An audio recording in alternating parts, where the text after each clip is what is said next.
This song's going to be a bit different to the rest of the night.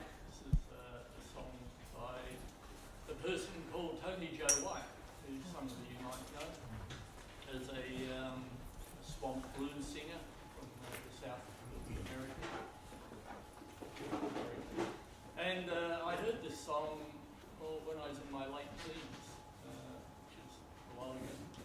And it's always stuck with me. I don't know what, but it's called Rainy Night in Georgia, and I always felt when I listened to it, you could sort of almost feel the rain coming down, and I didn't realise then, now I know a little bit more about music, it's because of particular chords, major seventh chords, which have this sort of lilting effect.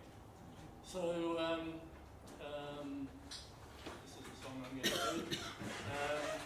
And just by way of background, this contraption here is called a looper, and a lot of modern artists use it, where they actually put down a backing track in real time and then hear themselves, guys like Ed Sheeran. But I'm not that talented, so I put down a backing track before I came tonight.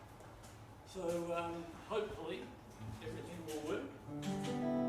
Sounds like it will. And of course, the most important part of the whole thing is